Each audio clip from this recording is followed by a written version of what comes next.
From Wondery, this is Business Wars. I'm your host, David Brown.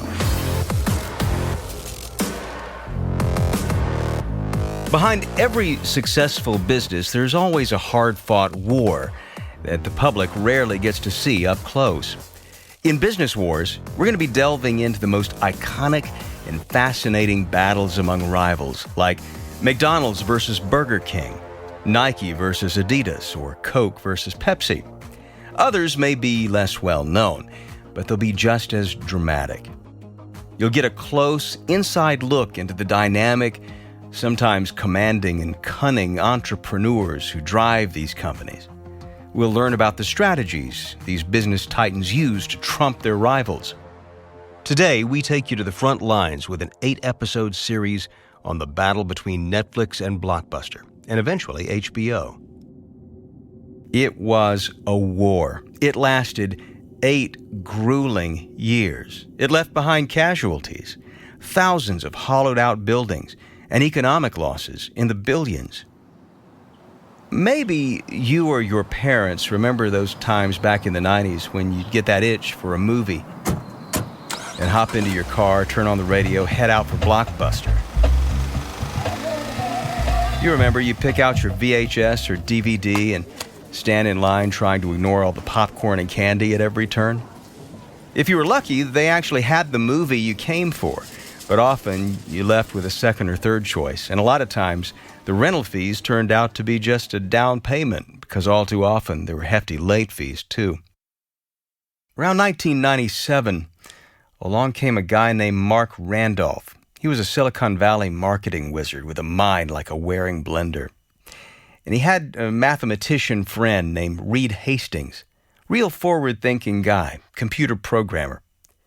Well, Randolph and Hastings came up with a whole new model for distributing movies to consumers. When Reed and Marc came up with Netflix, they knew they'd have to take on the mother of all movie rental chains, Blockbuster. What they didn't know, what they didn't even see coming, was that eventually their business model would upend network television too, and change the entire movie industry. Bottom line, if you like lots of movie choices at the touch of your remote or your smartphone screen, truth is you can thank Hastings and Randolph. Writer Gina Keating takes us to the moment when the possibility of all this crystallized.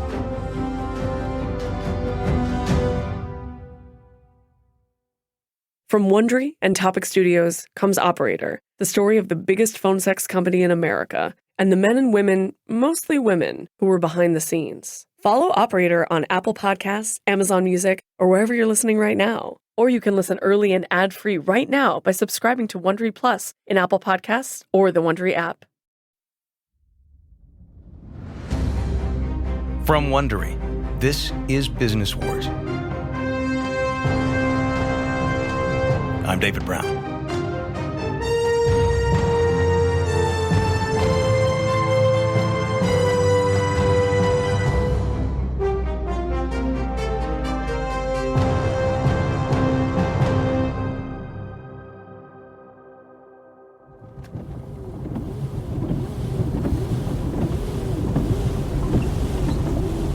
It was January 2007, Park City, Utah. The place was packed with independent filmmakers hoping to find distributors at the Sundance Film Festival.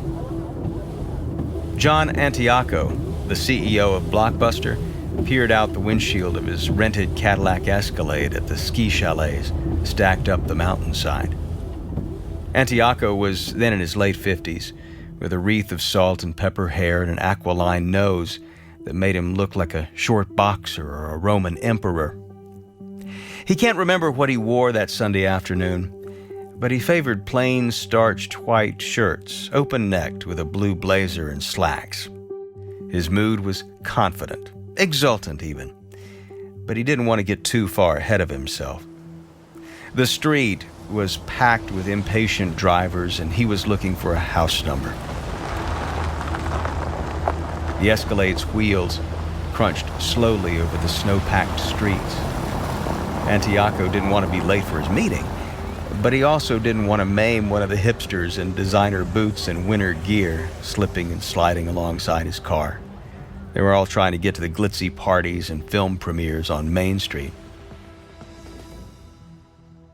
The Sundance Festival that attracted all these LA types wasn't really Antioco's thing. He preferred to spend his free weekends at his ranch outside Dallas, puttering, putting up deer feeders, inspecting fences, watching his wife, Lisa, ride her prize Arabian show horse. Every few months, he visited New York to hang with pals from his old neighborhood. They'd spend hours in chic restaurants they couldn't afford in their salad days. Nick Shepard, his high-strung but loyal chief operating officer and right-hand man at Blockbuster, had convinced him to attend this festival as a sort of victory lap. They had found the formula to kill Netflix. Dead. Once and for all. And then, as he and Nick drank coffee in an overcrowded cafe and gazed out at the cloud-shrouded mountains, Nick's cell phone rang. It was Hastings from Netflix. He had an offer in mind for Antioco, an offer he said that Antioco would be a fool to refuse.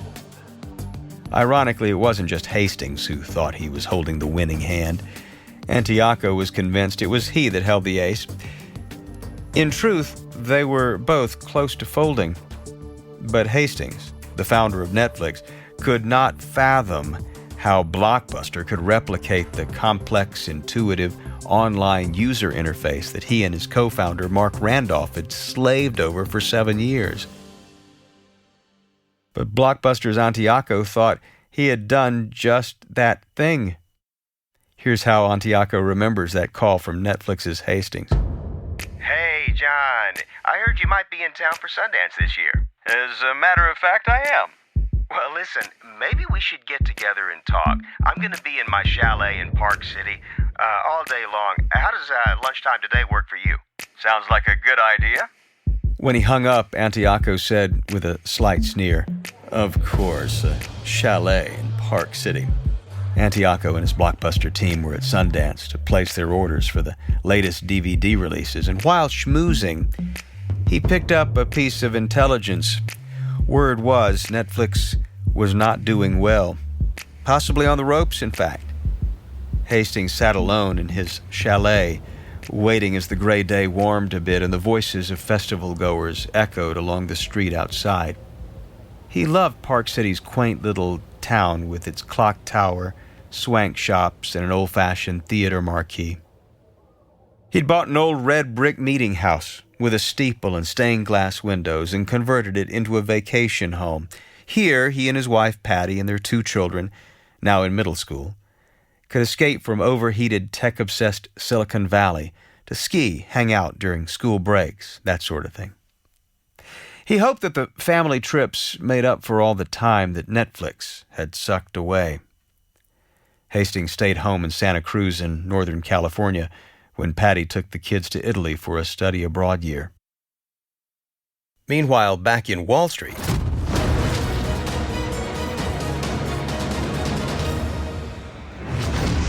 Blockbuster rolls out its online rental service, a new challenge to already struggling Netflix. when word came out about Blockbuster Online, Hastings opened his laptop to take a look. He shook his head and chuckled to himself. Wow, this is a shaggy dog of a website. I can do better than this sitting at any cafe in the world just using my laptop. But he had underestimated Antioco.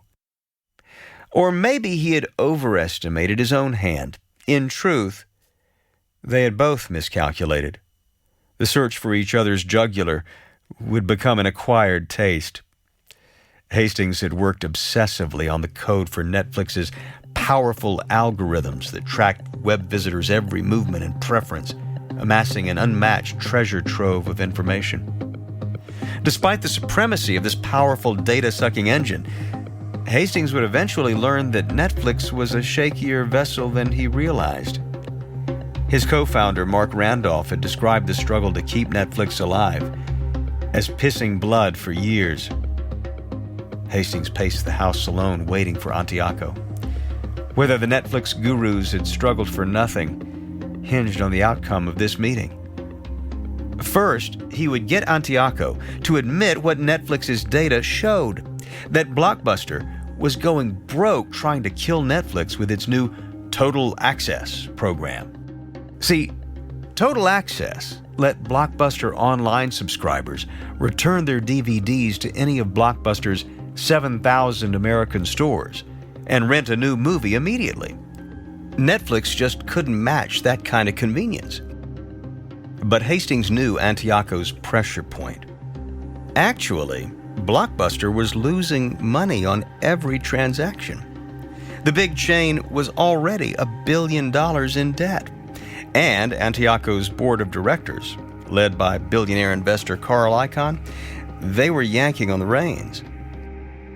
Hastings had to swallow his pride and beg Antiocho to sell him Blockbuster Online, or both companies would die in a slow murder-suicide. Surely Antiocho would get this. But if Antiocho refused and Total Access continued, well, Hastings would have to report Netflix's first ever loss of subscribers. Netflix stock price would start melting down along with its equity. By the second quarter of no growth, Netflix would be finished. The company's share price would collapse along with its ability to borrow money to sustain operations, unless, well, Blockbuster went belly up first from its debt. And so, as he waited for Antiocho to arrive, Hastings reflected on the fact that he had repeatedly and publicly dismissed Blockbuster as technologically inept. He wished he hadn't said that. Most people who know Hastings well say that he is a genius and visionary. They also say he does not comprehend people all that well, especially when they act in ways that he considers illogical. And that's how he came to underestimate John Antiocho and the boys at Blockbuster Online. They were illogical. Antiocho spotted Hastings' chalet and pulled up to the curb. Antiocho took a few moments to savor his vindication, the sheer arrogance of Hastings. "You didn't think we could figure this online thing out, did you, Reed?" Warmed by the heated seat, he paused and listened to the engine tick as it cooled. Then, he put on his game face, walked up the snowy sidewalk to the wide wooden porch, and raised his fist. John Antiocho had been through 2 years of hell. He had waited for 7 years for Viacom to split off Blockbuster as a public company in 2004 so he could run it the way he wanted. Video stores were dying and Antiocho knew it. Once Viacom cut him loose, he needed to catch Netflix, reduce the number of video rental stores and late fees, and move into digital delivery before the $8 billion industry shrank to nothing. To do all that, he desperately needed control of the $6 billion that Blockbuster generated every year. But Blockbuster's overlord, Viacom, extracted a $5 per share special dividend. Only after Viacom sucked the life out of Blockbuster did it spin off in late 2004, leaving Blockbuster with $1.2 billion in debt. Corporate raider Carl Icahn sets his sights on Blockbuster. The question is whether he can actually wring profit out of this struggling movie rental company. Antiocho wasn't too worried about the debt until a few months later, when his bid to take over Hollywood Video caught the attention of billionaire hedge fund investor Carl Icahn. Now, Icahn had a reputation for buying stock in companies that he considered undervalued and ruthlessly forcing management to cut costs, sell assets, or buy back their stock at inflated prices. This ensured investors of quick and substantial profits, but often left his target companies mortally wounded. Antiocho had tried to take over Hollywood Video 5 years earlier, but ran into problems with federal antitrust regulators. This time, he figured that competition from Netflix and Video on Demand would make his $700 million bid for Hollywood Video look less anti-competitive and more like an attempt to consolidate a dying industry. After all, video store rentals were plummeting. Everyone knew that. At one time, there were something like 70,000 video stores, and by 2005, almost 80% of them were gone. Customers simply had more choices: Video on Demand, Netflix, and cheap DVDs. Antioco wanted to close the underperforming stores to boost sales at the healthy stores. That would give him cash to invest the hundreds of millions it would now take to catch Netflix. Then Icahn set his sights on Blockbuster. As soon as Antioco met with Icahn, he knew he was in trouble. Icahn's opening salvo made Antioco's hackles rise. "You make too much money," he says. Icahn planned to quickly profit on both ends of the deal. Hollywood Video stockholders would get a premium price to sell their shares. Blockbuster's stock would bump up in value just because Icahn was on the scene, agitating management to squeeze more money out of the deal for investors. So Icahn bought $150 million worth of Blockbuster stock and $60 million in Hollywood Video shares, then sat back and waited for Antioco to buy Hollywood Video. But the Federal Trade Commission had not warmed to the merger, and there was a player in the wings no one was laying big odds on. Number 3 video rental chain Movie Gallery, which offered $1.1 billion for Hollywood Video. Antioco had no choice. He had to drop out. With a company already deep in debt, he just didn't have the money to make a counteroffer. Icahn was furious. The 69-year-old Queens native had made his name as a cutthroat corporate raider in the 1980s, alongside corporate insider trading felons Michael Milken and Ivan Boesky. The walls of his office in the General Motors building in Manhattan were lined with framed newspaper clippings and photos, like so many hunted trophy heads of business titans and companies he had taken down over the years. They included the former executives of Nabisco, Texaco, Revlon, Time Warner, Motorola, Marshall Fields, Phillips Petroleum, and Transworld Airlines. Carl Icahn fails to get the Blockbuster deal he wanted, and now the movie rental company is struggling to stay afloat. Icahn was now stuck with Blockbuster, and he was furious. He angrily called up Antioco and demanded that Blockbuster either find a private buyer or pay him a special dividend totaling over $300 million. Antioco coolly refused. So Icahn demanded a shareholder vote to put himself and 2 hand-picked associates on the Blockbuster board. But if Icahn hoped to shake up Antioco, he'd find out soon enough he'd tangled with the wrong guy. Instead of scaring Antioco, the threats made him dig in harder. See, Antioco grew up the son of a milkman in a tough Brooklyn neighborhood. He knew how to deal with bullies. He sized up Icahn and figured he could take him.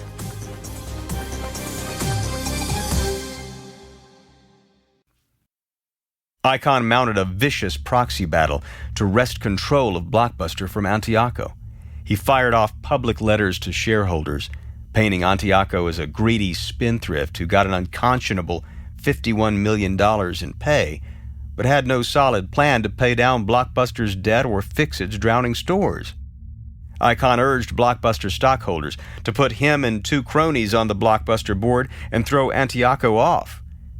On May 11, 2005, shareholders did just that. But Antioco turned the tables.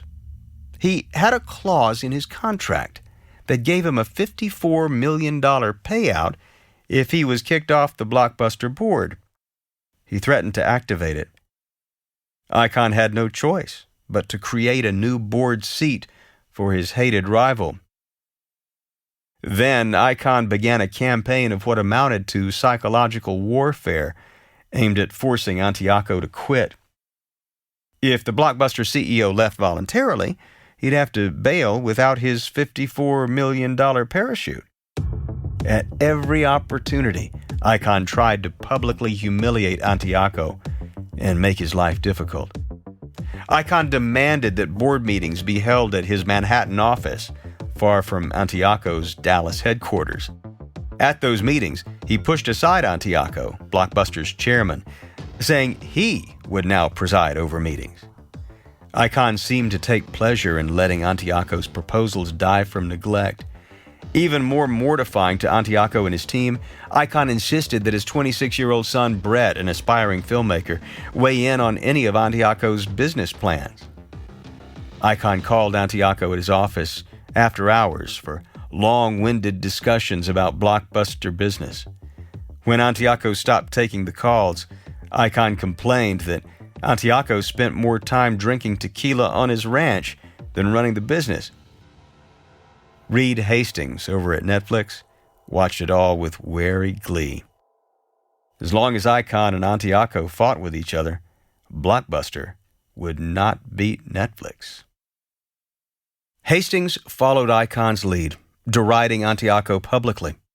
When Antioco announced plans for Blockbuster Online, Hastings practically yawned. Blockbuster's track record in online technology and marketing is less well developed, he told a reporter, and then added dismissively, "We find it unlikely that Blockbuster will promote their online service effectively." That was the PR equivalent of a mic drop. Antioco found Hastings insufferable, and then it got worse. For 2 years, Netflix grew almost unchallenged, from 2 million subscribers in 2004 to 6 million at the end of 2006. Blockbuster stalled at just about 1 million subscribers as it struggled with debt and technology problems. In truth, both companies were operating on a razor's edge. Marketing dollars are the lifeblood of subscription businesses, and Netflix and Blockbuster were pouring hundreds of millions into a grab for new subscribers. They cut their prices, bought ads, did deals for exclusive content, anything to set themselves apart from each other. They treated it as a battle to the death because no one knew yet whether there were enough customers to sustain 2 online rental companies. Then, Blockbuster's Total Access stopped Netflix in its tracks.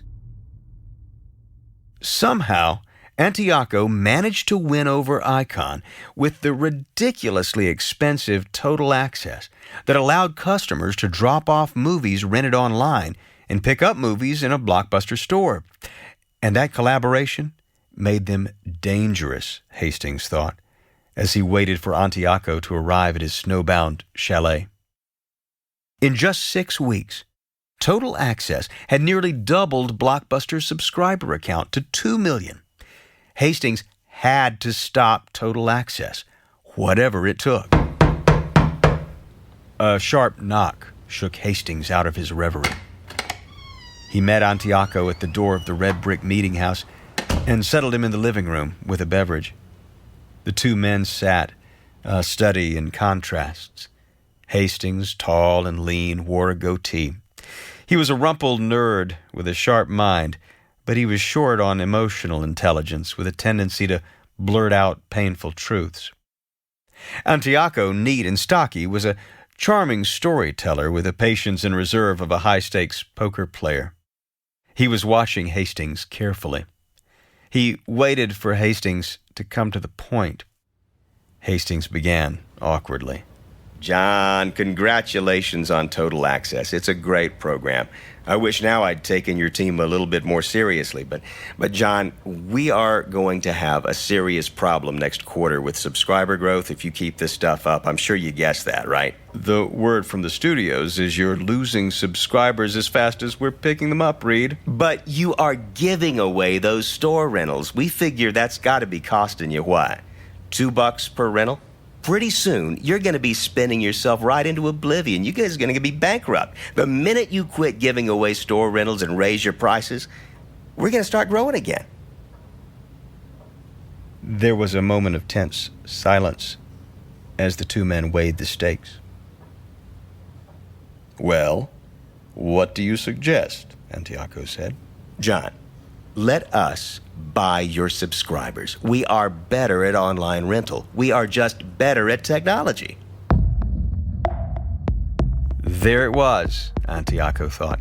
Even with Netflix's imminent demise, Hastings couldn't resist one last dart, could he? His arrogance was not dimmed in the least. So Antioco replied, I had something else in mind.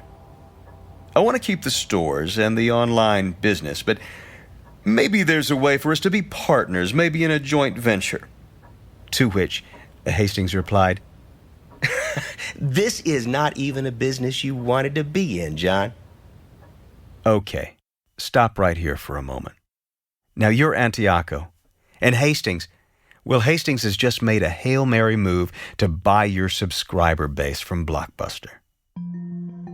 So Antioco's thinking, wow, the hundreds of millions I've spent, the barbs I've taken from Wall Street, from Icon, from my very own board, from this Hastings fella, all that is about to pay off. I've got Hastings right where I want him. And what was that Hastings just said? This is not even a business you want to be in, John?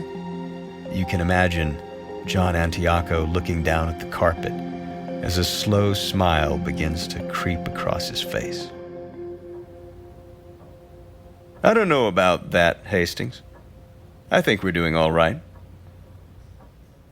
Antioco agreed to bring the proposal to Icon and the board. He got up to leave with a sense of exultation. He knew they would show no mercy.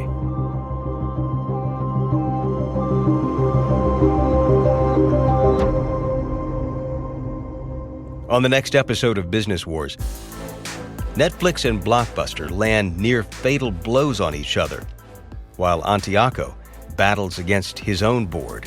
The stock has lost almost half its value in 3 years, and you barely posted a profit last year.